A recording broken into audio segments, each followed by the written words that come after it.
Welcome back to the channel, everybody, and today it's my number 11 team in my 2023 NFL Deep Dive series. It's the Baltimore Ravens.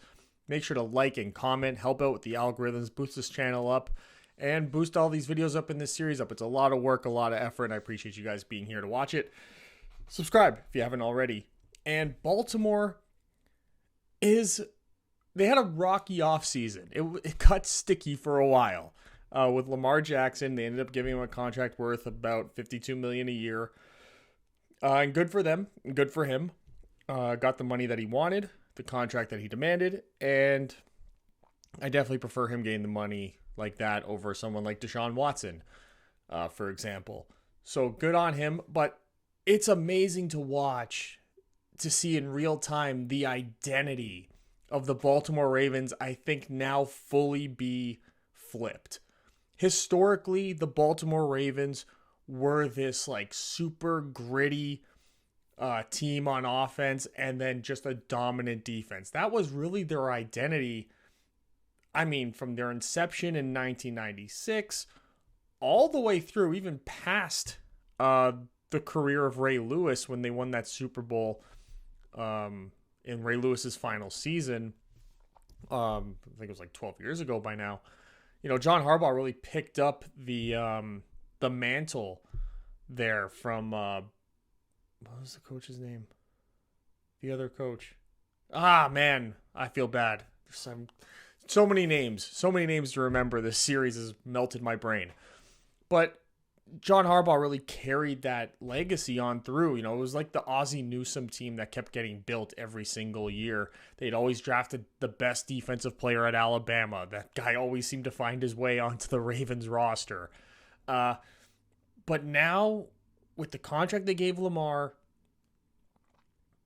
the way that they've really built this roster over the last couple of years, I think the transition is finally completed. I think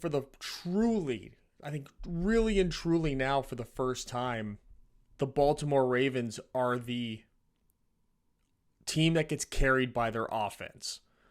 And an offense that is super flashy and super dynamic. And it's going to be big plays after big plays, fast. Just the quintessential 2023 style of offense. The TikTok, Instagram reel, highlight offense, led by probably the greatest running quarterback of all time. I think it's between him and Michael Vick at this point, Lamar Jackson. I think Vick obviously was a much better actual quarterback than Lamar is, but Lamar still, his talents are nothing to be sneezed at this point. And now he's finally got a receiver group. They went out and they drafted Zay Flowers, which I think is going to be really fun in this offense. They spent draft capital last year getting guys like Isaiah Likely, who's going to, I anticipate, see some more action. They got Charlie Kolar, who sort of fell under the radar there a bit. They still have J.K. Dobbins. They have Rashad Bateman. They signed Odell Beckham Jr., who, the jury's kind of out on what he's going to be. I mean, so much of what his game had to do with his quick twitch, his acceleration, and when you have knee injuries and all that, there is a risk that you kind of lose some of that. So it'll be interesting to see how much he's used. I mean, he is coming into this team being probably at best the number 2 or number 3 target in the passing game. I would say at least, Mark Andrews, the tight end, is still there, and he's got to be number 1. But they also built a pretty good offensive line. They let Ben Powers go, so seeing how they replace him, especially because he was actually really effective in the passing game. Now he's in Denver. We'll see how they end up replacing him. They actually drafted quite well, as per usual. The defense seems to be the real place for this team where they, it's un-Ravens-like when you take a look at what this team's going to do. And we'll take a look at one of their biggest downfalls, which is going to probably be the run defense. They have Roquan Smith. They drafted Trent Simpson. That seems to be the 2 linebackers they're going to be going with for the foreseeable future. They'll mix in Patrick Queen, who does seem to be on the outs at this point with the drafting of Trenton Simpson and the big contract they gave to Roquan. The secondary is in the process of building. They've thrown a lot of day 3 picks at the cornerback position basically trying to find some diamonds in the rough to pair up with Marlon Humphrey. They may exist in there. They signed Rocky Sin, but they really are missing a big cornerback 2 spot, but they make up for it with great play on the back end. Kyle Hamilton, Marcus Williams, even in the passing game, you can throw in there Geno Stone. They got Brandon Stevens, a converted corner who plays some safety as well. You'll see him a lot in the run game. But what really drives this team, what keeps this team so competitive every year, regardless of what really the roster looks like. Even when Lamar got hurt, the Ravens still had this thing where you were worried that they were going to just outcoach you to the point they were able to win games. And that is just that. The coaching staff, one of the best in the world and led by one of the best head coaches of this generation. And we'll get to those grades now. And this is my 4th ranked coaching staff in the NFL. We'll start with the head coach, the man in the middle, John Harbaugh. What can I say about John Harbaugh that hasn't already been said a million times? The guy's a fantastic head coach. He's really taken on that Belichick role of being the CEO style head coach. He came from Andy Reid's coaching tree, of course, was a special teams coordinator. He's basically what the Giants hoped Joe Judge would have become, hiring him as a special teams coordinator to make him a head coach. Not everyone can be John Harbaugh. This guy's got a job for life. The Ravens are oh so rarely not considered at least a playoff team. Very rarely are they looked at as a fringe playoff team. This might be the first year, just because of how strong the entire conference is in general, that they might be just on the fringe of making the playoffs. You know, you got 3 teams in the AFC East. You got Cincinnati. You've got, of course, one team's going to come out of the South guaranteed. Then you got the Chiefs, the Broncos, the Chargers. Then you throw in the Steelers and the Ravens and even the Browns who are in their division. There's 11 or so teams. There's at least, I'd say, 10 teams that could take up 7 playoff spots. And there's going to be good teams that miss the playoffs. And the Ravens are at risk of being that. And I think it has to do with what they're going to be producing, I think, on the defensive side of the ball. This is their 2nd year with Mike McDonald as the defensive coordinator, the man there on the right. They brought him over from the Michigan Wolverines, who was the defensive coordinator there. They brought him over, immediately then drafted David Ojabo in the 2nd round, who had just torn his ACL, I believe at the Combine is where he tore it, or at his workout or something. But he's coming in, and he's really been put in a position that not a lot of Ravens defensive coordinators have been in. I was struggling to get the name of the other coach. It was Brian Billick, who always had really strong defensive coordinators around him through his entire run. And even John Harbaugh could say the same as well. But they also had a lot of talent. They were committed to getting a lot of talent in the early rounds. And a lot of where they've been spending money outside really of Roquan Smith and, very, very select, Roquan, Marlon Humphrey, their money's going to the offense. They've started to go with the time. So Mike McDonald has been put into a spot coming over from college. He was a linebackers coach, a defensive backs coach during the John Harbaugh era. I think running back all the way to around 2013, maybe, is how long he's been there. So he has experience with this. That's why he was brought back after spending that year as a defensive coordinator in Michigan, where he got hired after, I think he was the inside linebackers coach or the outside linebackers coach when he got hired to left Baltimore to go to Michigan, then came back. But there's still a lot. There's still a lot that he has to make up for in terms of the lack of talent that this Ravens team's not really used to. And, they've gotten sort of back to the old school, having solid linebacker play, which I think could help them. Roquan Smith is taken over as that 3-down linebacker. They drafted Trenton Simpson, so he's going to have some guys to play around with, but his real struggle, I think, this year is going to be able to find cornerback play, particularly on the outside, because they can always drop Kyle Hamilton into being in the nickel.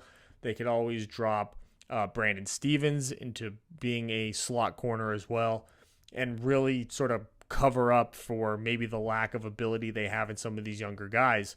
But they need to find somebody that can play on the outside and somebody that can be on the outside and cover on passing downs, because they are at risk of being a team that could be exploited in that way, which I think is going to make the job of their offensive coordinator, Todd Monken, that much more important. And this is the second year in a row that they've hired a guy out of a coordinator from a college program to come and be their coordinator here in the NFL for the Ravens. He was the offensive coordinator for those Georgia offenses, the ones that were dominating college football for all the last couple of years.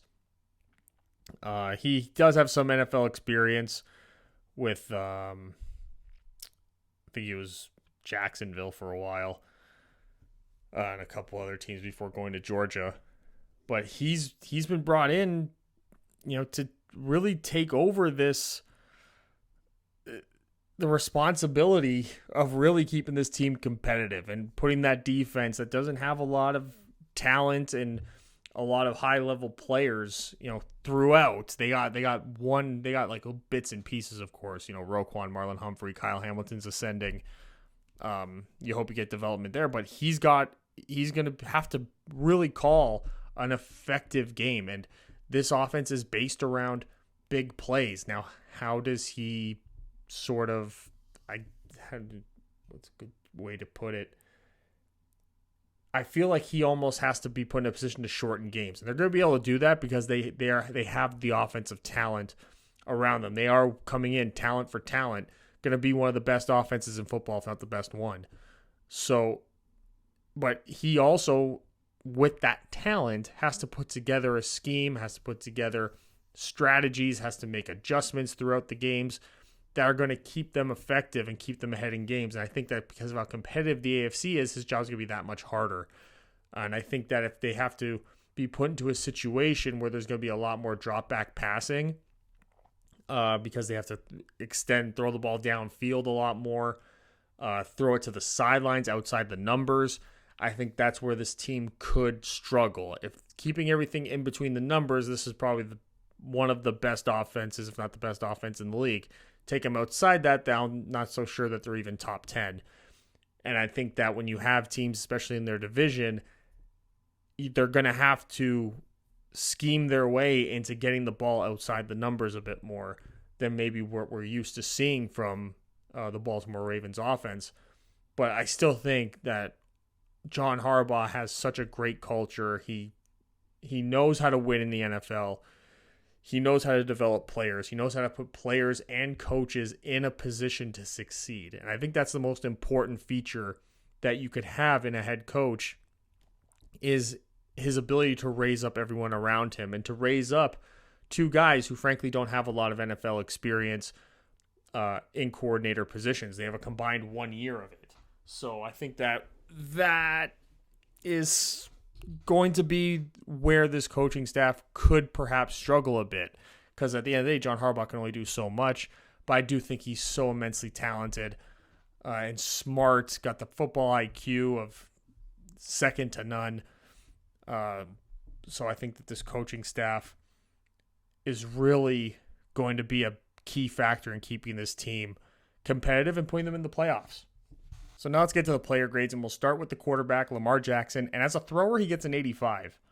It's not the best part of his game, but, I mean, he's still, you keep him between the numbers, and there's very few that are as good as Lamar Jackson. Very, very few. His struggles are on the outside of the numbers. That's why they draft the guys that they've drafted. They've drafted like those guys with like Rashad Bateman, big catch radius. Drafted really good receiving tight ends. Guys that stay tighter to the pocket. Odell Beckham, who was really a master at running those slant routes. They got Zay Flowers, who's like a guy who can get the ball in his hands really quickly on little drag routes. These guys aren't, outside of Rashad Bateman, they're not these overly large receivers. So they're more like these little scrappy, get the ball out quick, or they're going to try and hit some double moves and make the throws a little bit easier for Lamar deep down the field. out on the outside. In terms of having backup play, they don't really have anything like that. Tyler Huntley was okay in spot duty, but the overall thing with this team is Lamar Jackson has missed 12 games in his career for the Ravens. They're 4-8 in those games. Why? Because they literally have been building this team around him, like I said at the top. So to have a guy like Tyler Huntley and Anthony Brown in there, not the best just on paper backup quarterbacks, but because of their playing style, it puts them in a position to have more success than they would, say, if Tyler Huntley was the backup in Kansas City, or if he was the backup in New England or Cincinnati, or, you name it. A team that doesn't have a quarterback like Lamar Jackson. They probably see some success in Philadelphia because it's a similar situation. But Lamar is what's really going to drive this entire offense, and you're going to be able to throw the ball. You just got to hope that the receivers, who it looks like an upgraded group, but there's no guarantees with rookies and guys coming back from injuries. But it's Lamar's team. He's still really good. And he is so good, in fact, that he gets a 93 grade as a running threat, which is just an absurdly high number. J.K. Dobbins comes in at 76. He's had opportunities to become the number one running back on this team. I'm not so sure that he has succeeded in doing so. There's a lot of guys who are just as good as he is, and I think it's a situation where they maybe have accepted at this point that it's going to be a running back by committee type of offense.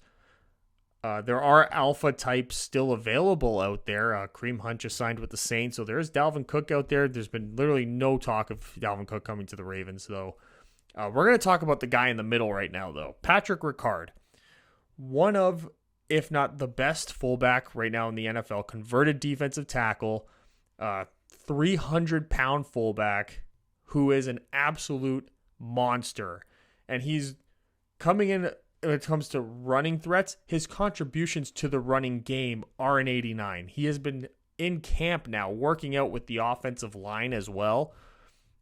So I would expect him to line up in a number of different places throughout the entire season, throughout games. He'll line up in the backfield. He'll line up at tight end. He'll probably be used in motion on counter plays.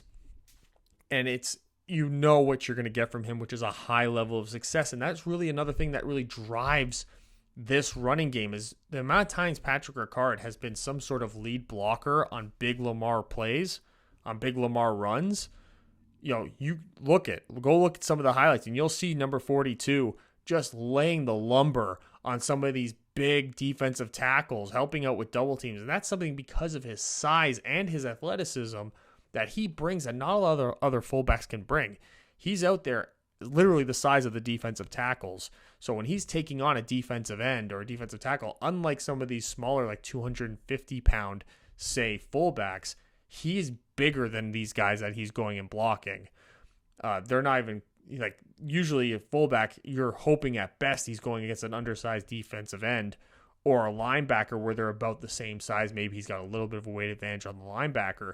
With Ricard, you don't got to worry about that, and that's something that has really opened up this running game for the Ravens, and it's been a key part of using Lamar to the best of his abilities. And you look at the running back room in terms of the receiving game; they don't really have much. Patrick Ricard, again, great pass blocker. He's going to be able to contribute in the passing game as well. They run a lot of their passes. They run a lot of 3 tight end sets. They'll run a lot of 12 personnel as well. I'm sure with Patrick Ricard as the guy in the backfield with Lamar, there to be a pass blocker and help out in that sense. They had drafted Keaton Mitchell. They have Gus Edwards, Justice Hill. They signed Melvin Gordon. But those guys, they're really just first and second down guys. They're there to be for the actual running game. But I expect on passing down, so you're going to throw screen passes and have guys run out on swing passes, maybe run some angle routes or whatever. That'll probably be J.K. Dobbins because he's really the only one with the more well-rounded skill set at this point. But I do expect a healthy dose of guys like Gus Edwards, Justice Hill, Melvin Gordon. And I do expect, based upon, again, how this team is built, to be one of the few teams where all these guys listed are going to make the roster. They're going to keep a fullback / tight end. They're going to keep, and I think they're going to keep the 5 running backs. Just because they do also, because of the style of this offense, they do go through running backs quite a bit. We've seen J.K. Dobbins get hurt. We've seen Gus Edwards get hurt. Justice Hill, Melvin Gordon's been injured before as well.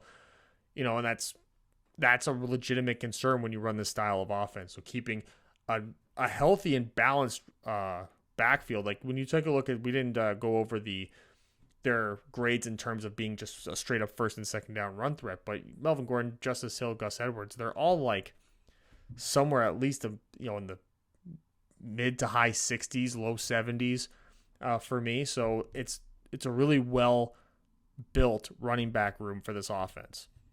So now we're going to talk about the receivers and the tight ends, and this is one of the few teams where we're going to feature 2 tight ends in this grading system because, frankly, they're going to use a lot of 2 tight end sets. We'll start with the wide receivers, the 2 best on the roster, Zay Flowers, the rookie, Odell Beckham Jr. Odell is coming in, and he should be the number 2 at best target in the passing game because they do have Mark Andrews, who's one of the best tight ends in the NFL. Constantly, 90 catches minimum guarantee as long as he stays healthy. Isaiah Likely got a lot of good moments last season, and I expect him to be used a lot more.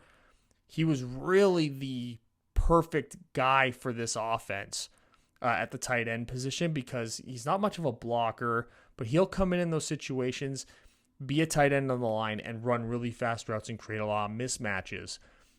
Kind of like Mark Andrews, so I think is a little bit of a better blocker than him. They don't really have a true dominant, like a George Kittle type pass blocker at the tight end position. So Mark Andrews, he's passable. He's good, but they don't really have that great guy in there. So having a guy like Isaiah Likely to even help out on some double teams, Charlie Kolar is going to get some play there as well. But the question is Odell Beckham. With his injury history coming off, taking a year off, is he the same guy? Anyone can look good in training camp. Okay? So before people go, oh, he looks great in camp. A lot of teams look great in camp. A lot of players look great in camp. And a lot of teams look great in the preseason. I.e., the 0-16 Detroit Lions were 4-0 in the preseason that year. So just to put that in perspective for you guys, I think Zay Flowers is, as the season goes on, will I think get a lot more, see a lot more of himself featured in the offense. And even with some of their depth, though, Rashad Bateman's a 70. You'll see him on the field quite a bit as well. I don't think he'll see significantly less time than any of the other 2 wide receivers that I listed. Devin Duvernay will get some, special teams play and all that stuff. They got Nelson Aguilar, Tylan Wallace, Andy Isabella. Whatever. Haven't really worked out in the NFL. Kind of just depth pieces at this point. And then there's Charlie Kolar, who, as a receiving tight end, him and Isaiah Likely are virtually the same. Just got different little skill sets to them. Charlie Kolar, I think, what I would consider him more of the Mark Andrews backup. And then Isaiah Likely has sort of his own role carved out in the offense. That's where I would lean towards more, which is why I wanted to put Likely on the main page and not on the depth page, just because I feel like that's where this offense is leaning towards. But I do think Charlie Kolar will also see some playing time on the field. They do, again, they like to run 3 tight ends. We've seen that from them last year, running those big sets. And then the read option off of that. So there's a lot of different little pieces here, but I think that the overall theme of this offense is still exciting, fast, and dynamic. So now let's take a look at the offensive line. And it's a solid offensive line. This might have been, had they kept Ben Powers, been probably the best pass blocking offensive line coming into this season for me. But they did lose Ben Powers, and they have to put Ben Cleveland in there. So they do see a bit of a dip there, but it's still a really, really good pass blocking group. I expect Tyler Linderbaum to continue to take steps forward in his development in the passing game, especially. Kevin Zeitler is what he is, a good veteran offensive guard. Morgan Moses, I would say, another really good veteran. Got some guys breathing down his neck a bit. Ronnie Stanley, one of the best in the business, good at everything. But Ben Cleveland, I think, is the one guy who's in competition for his starting role. Because this team, they, not for nothing, they always make sure they have really good depth. And Patrick McCarry is somebody that really stands out for me as somebody that can come in and be the starting guard. They also got Andrew Voorhees, who they kind of stole in this draft, who's more of a pure guard. McCarry's kind of like a tackle, who you can kick into guard. I think he's really settled as being a tackle on this team. But Andrew Voorhees, his injuries at USC hurt his draft stock significantly. It really hurt him. But landing with Baltimore, this sort of suits what he does. And if it works out for them, this is kind of like Trey Smith getting picked up really late by the Kansas City Chiefs because teams were worried about health and injuries and all that. And he immediately came in, and him and Creed Humphrey were one of the best 1-2 punches in the league right now, and they were right away. Tremendous performances their rookie year. Maliesala, I couldn't even fit his whole name in there. Lualu is also quite good. He had a really pretty good college career, and I would expect him to compete as well. He got some. I believe he started to get some first team reps as well at the beginning of training camp. Daniel Falele, he's always drafted to be a sort of a project guy. I think that's why they have Morgan Moses there at the right tackle. They still got to develop Falele throughout this training camp, but just a monster, 400 pounds, like 6'8", 400 pounds. John Simpson has been around a little bit. Mustafa is kind of just the backup center. So I do expect there to be some interesting competition here for the offensive line. You can't keep everybody. So I do wonder what their strategy is going to be and how they retain certain players, because I can't really see them cutting Falele. I can't see them cutting either one of the rookies. Macari's guaranteed a roster spot. So they got 9 offensive linemen right there. Are they going to keep 10 offensive linemen and 5 running backs? I think that's a real possibility. And then 4 tight ends / fullback. There's a real possibility here that they could have maybe out of their 53-man roster, 30-plus guys being dedicated on the offense just to keep this thing intact and not give up on a player that could actually be a really good contributor. So now even taking a look at the run blocking, Morgan Moses, really good run blocker at the right tackle spot. Zeitler not as good in the run game, but still a passable player. Tyler Linderbaum, this is where he really excelled last year, which is why they drafted him to really contribute there. The left side of the line, that needs to improve in the run blocking. Ronnie Stanley still good. He was battling and some injuries and recovering from that. So hopefully in the run game, you can see him get some a better form than what he was last year. But still, nothing to really complain about all that much. You kind of have him for the pass blocking anyway. And even some of the depth, Andrew Voorhees, still a good run blocker. Lualu, the other rookie, still a good run blocker. Mustafa is good in the run game, so him keeping his roster spot, I think it seems likely. Macari not nearly as good in the run game, which is why I would say Moses gets the start over him, because this offense is driven by the run game. But if Andrew Voorhees, if he stays healthy, if he shows a clean bill of health, if he can keep building in this training camp, I think at some point throughout the season he could potentially be the starting left guard. And if anyone's going to have that Trey Smith year, it could be him. And I wouldn't count out Lualu either to be that guy that comes out of nowhere, so to speak, to really help out, because their skill sets, Lualu has a good skill set, Voorhees has a really good skill set for a rookie in terms of pure talent, one of the best guards coming out of the draft. Just if they can pass the injuries, this could be amazing and just a real steal for them. So just running through the positional summaries again. Lamar's working with some he's got Mark Andrews out there, and he's got a really good offensive line for the blocking. So that's a really good start. That's a good foundation to build on. And then you just hope that you can get Zay Flowers, Odell Beckham, Rashad Bateman. Between those three guys, get somebody there to have a real breakout, and you got a really effective passing offense. Not a lot of depth to speak of. You get to the run game, and this is just, the tight end blocking is top notch. Of course, you got Lamar. You got a great backfield with Dobbins, Gus Edwards, Justice Hill, Melvin Gordon, rookie Keaton Mitchell. You got probably the best fullback in football with Patrick Ricard. And you got wide receivers out there that aren't afraid to stick their nose in there and block as well. So it's just a really, really good group, an amazing group here on the offense. And as you can see, this is my number 2 offense in the entire league overall. 12th in passing, because like I said, they got Lamar, they got Mark Andrews, they got the offensive line, but they need a receiver, someone on the outside, even maybe between those top 3 receivers, someone needs to break out to get them into the top 10 in that category. But the number 1 rush offense, and by a gigantic margin. I think it was a full point ahead of the second best team, which is the biggest gap that I had, I think, between a first and second in any category.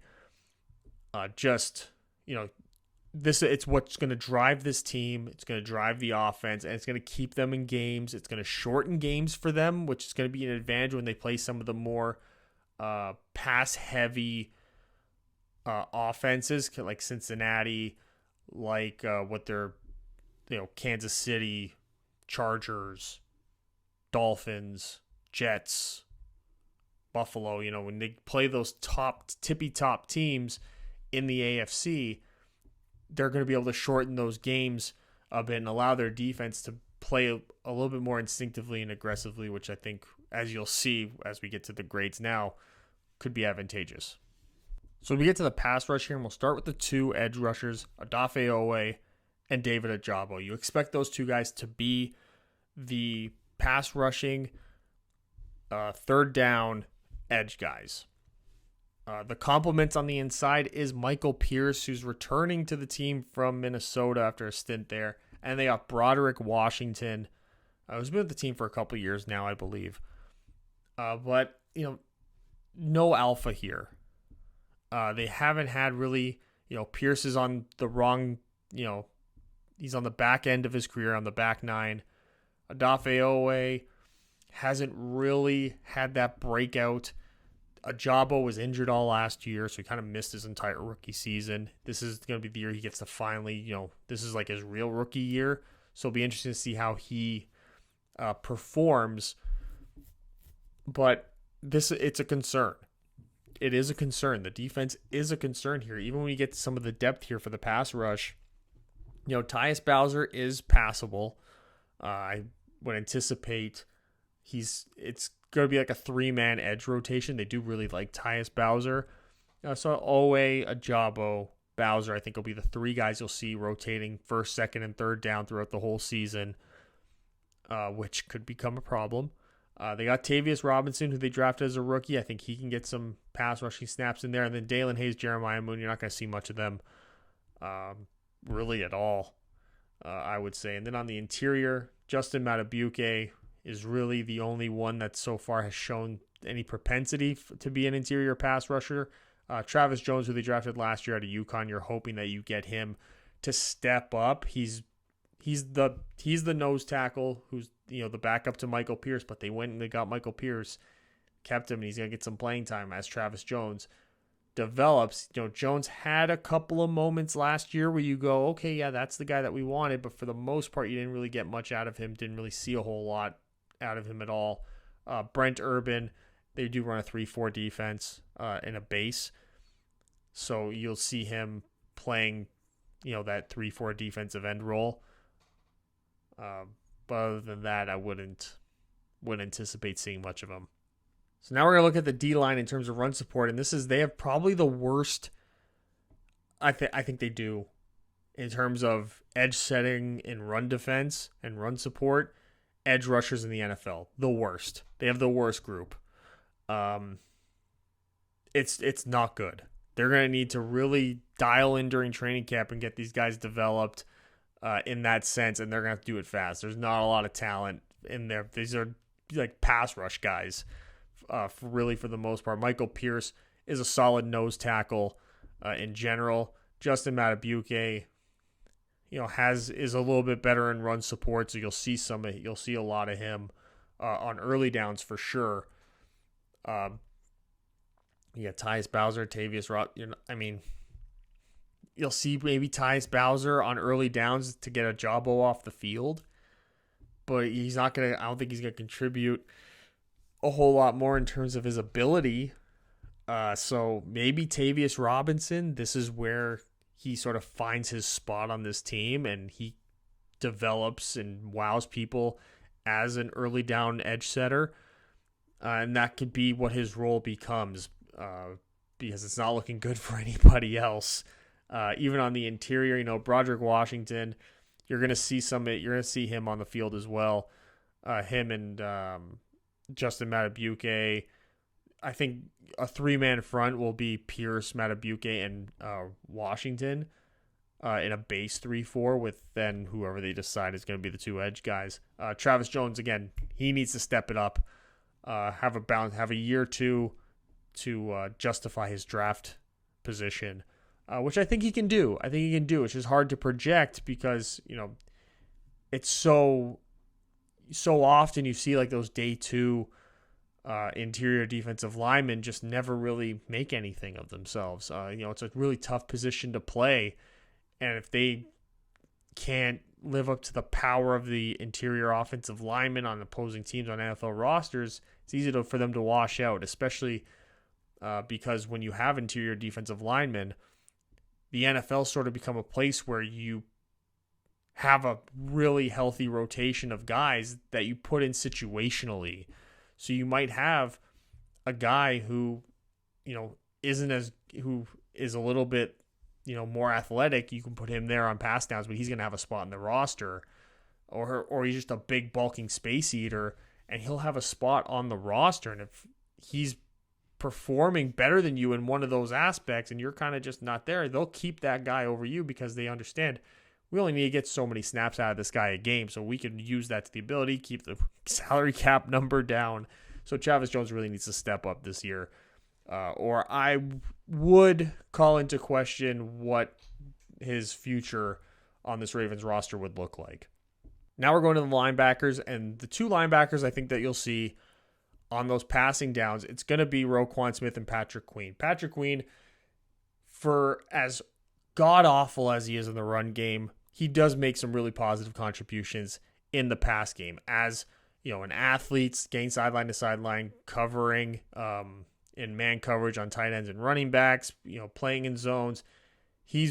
That's where his game really is.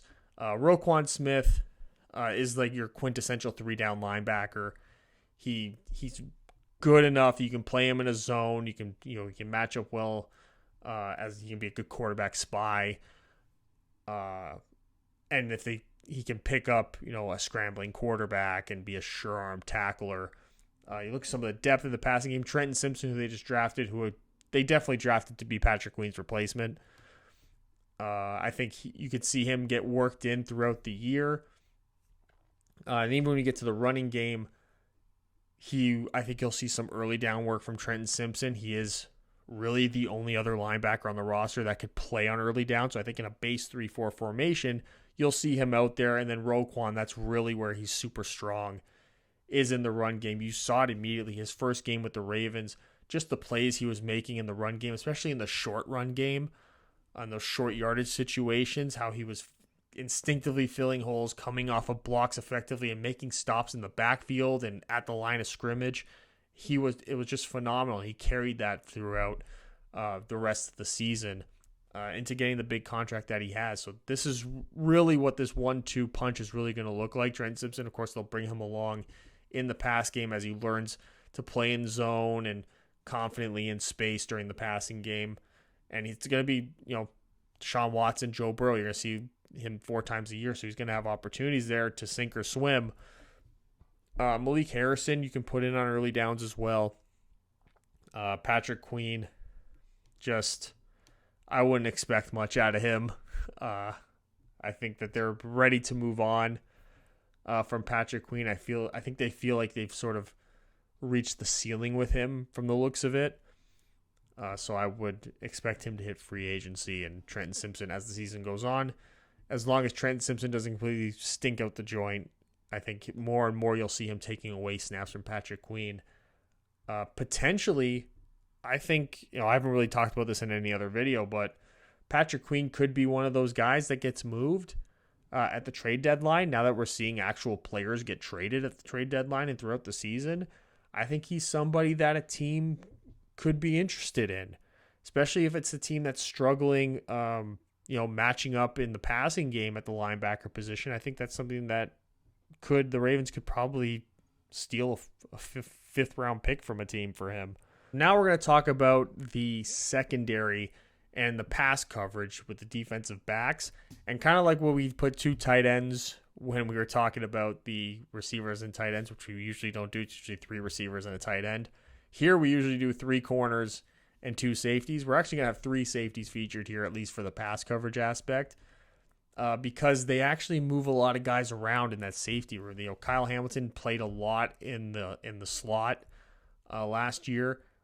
They put him there, and that's where he played, and he thrived and got better each week. And I think that you'll see him move around maybe a little bit more this year as they work him into being an NFL safety. You'll see him, playing in the slot probably mostly, especially on passing downs.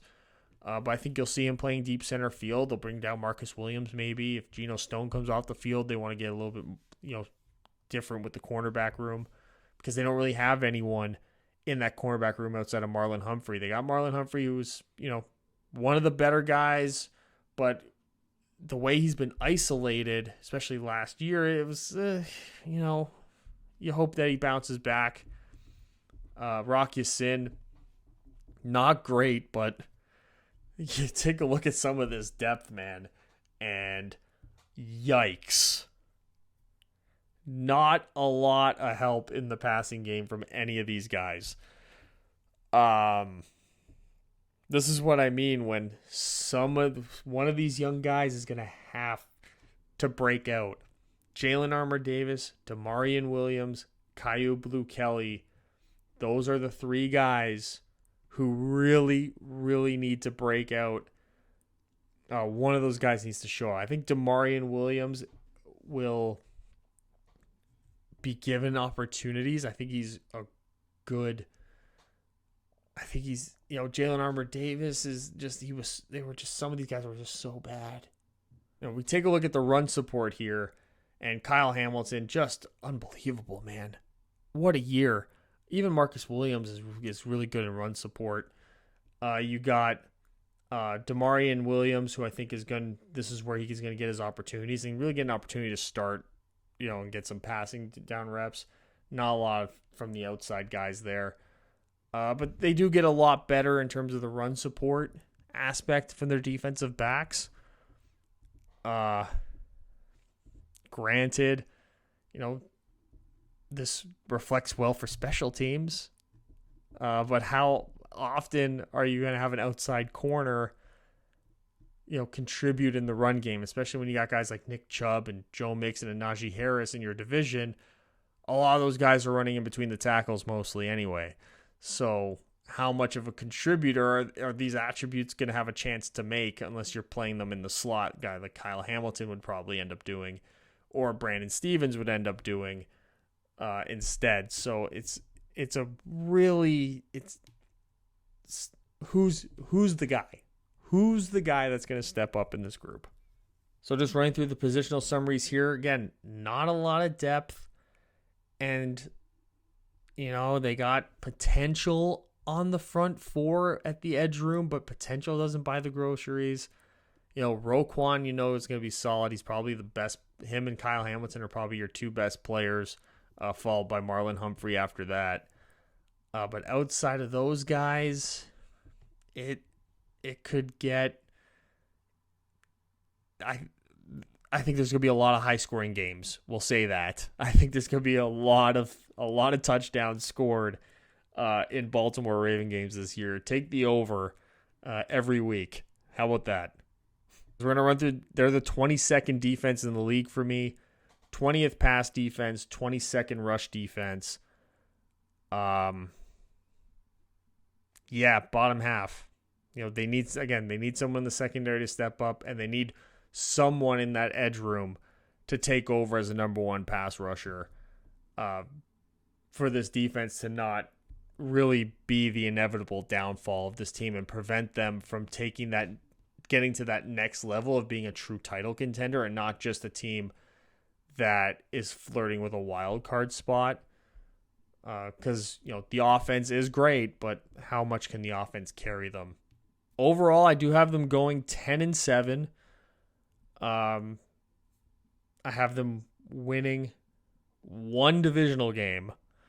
I have them splitting with the Cleveland Browns, and I do have Cincinnati and Pittsburgh beating them both times. I think in terms of matching up against these teams, I don't like the matchups. Cincinnati's receiver room with Joe Burrow, I don't see on paper how this defense is going to be able to stop them. Even with Pittsburgh, they got Deontay Johnson, they got George Pickens, they got Calvin Austin, they even got Allen Robinson in there as well. Pat Freiermuth is another one. Darnell Washington. There's so many pieces in this passing game, and if Kenny Pickett takes a step up and is a passer in the NFL, that could be a nightmare for them too. And especially, because Pittsburgh also and Cincinnati both, they're going to be able to run the ball so effectively also to really take advantage of that defense. Roquan's going to have long days against them. But then, I'm losing to Seattle and then losing to the Chargers. Outside of that, I really like some of these games. I think that you play Miami late in the year, San Francisco late in the year. What's their quarterback situation going to look like?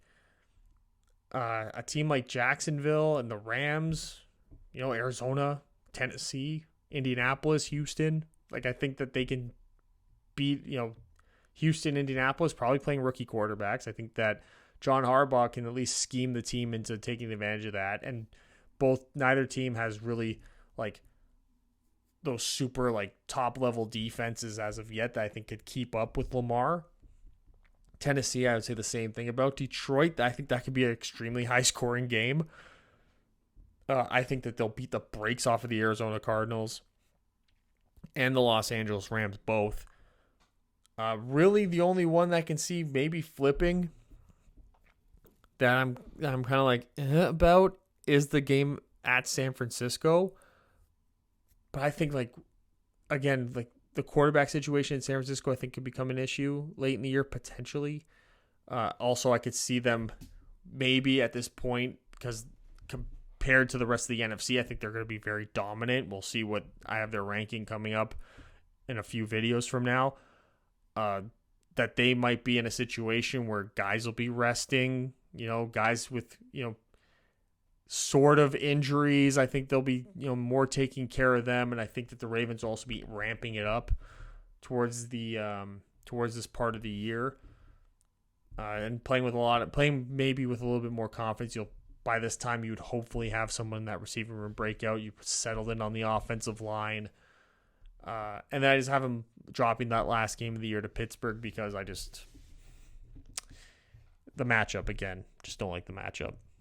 So just a quick summary again, 10-7, second in the division, 7th in the conference, 11th in the league with the 4th best coaching staff, the best running offense in the NFL, good enough for the 2nd best overall offense, but their defense is in the bottom half of the league.